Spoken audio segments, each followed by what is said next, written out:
la prochaine leçon porte sur la pente. Pour déterminer la pente de la droite qui passe par les points moins 2,1 et 3,5, utilise la formule de la pente.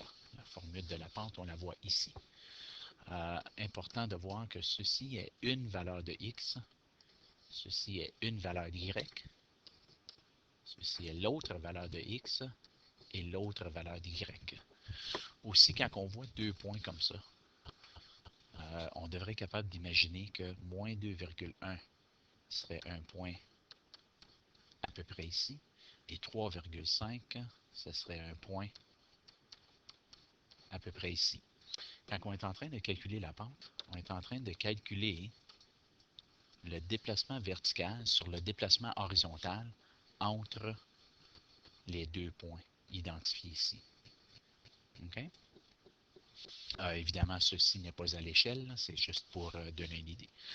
Alors, Y2 moins Y1, 5 moins 1, sur 3 moins moins 2. 5 moins 1, c'est 4. 3 moins moins 2, c'est 3 plus 2 ou 5.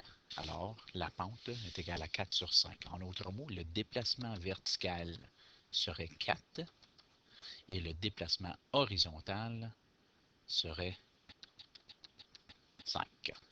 Alors, c'est toujours le déplacement vertical sur le déplacement horizontal ou le changement dans la valeur de y sur le changement dans la valeur de x. Alors, regardons un autre exemple. Encore une fois, ceci est ma première valeur de x et ma première valeur de y, mais dans ce cas ici, les valeurs, ce sont des points décimales. Alors, x, c'est 5,3, y, c'est 4,4. Deuxième valeur de x et deuxième valeur de y. La misère avec ceci.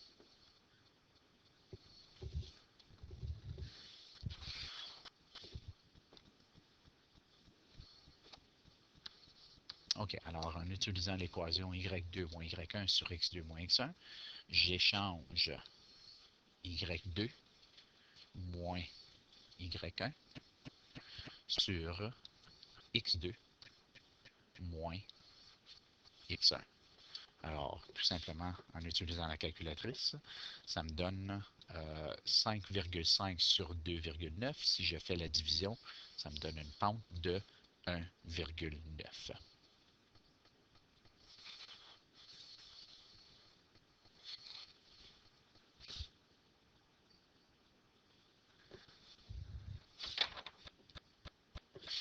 OK, les nombres en proportion. Pour résoudre l'équation 2 par rapport à 5 est égal à 3 par rapport à x, écris-la sous forme de fraction. Alors, quand on voit un chiffre en proportion comme ceci, 2 par rapport à 5, on sait qu'on peut l'écrire sous forme de fraction. 2 sur 5 est égal à 3 sur x. Alors, il y a deux façons de résoudre ici. Pour résoudre, utilise le produit en croix. Alors ici, tout ce que j'ai fait, c'est 3 fois 5 qui est 15 et 2 fois x qui est 2x. Si 2x est égal à 15, on sait qu'on peut isoler en divisant par 2 des deux côtés. Donc, ça me reste avec x égale à 7,5. Cependant, je préfère cette méthode.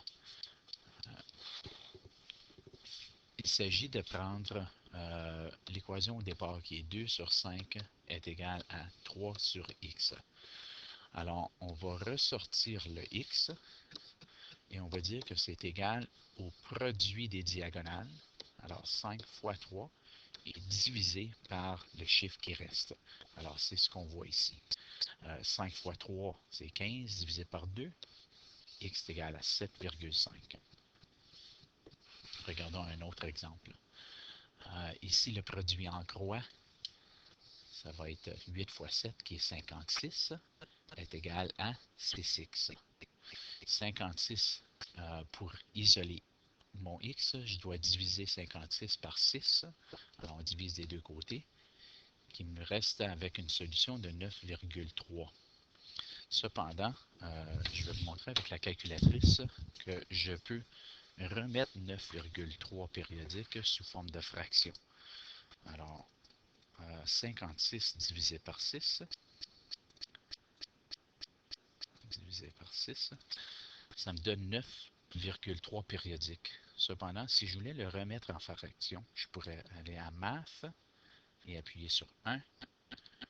Ça veut dire que 9,3, ça se réduit à la fraction 28 sur 3. Alors, c'est la raison que j'ai mis 28 sur 3 ici. Alors, de l'autre côté, si je le fais de ma façon préférée, je ressors le x, je multiplie par les deux termes en diagonale, donc 8 fois 7, et je divise par 6. Vous allez voir que ça revient au même. C'est exactement ce qu'on a fait là, mais tant qu'à moi, c'est un petit peu plus rapide. Alors, ça me donne la réponse 9,3 périodique, ou si j'avais demandé de le laisser en fraction, c'est 28 sur 3. Alors, il y a des problèmes à faire à la page 410 pour pratiquer ces concepts.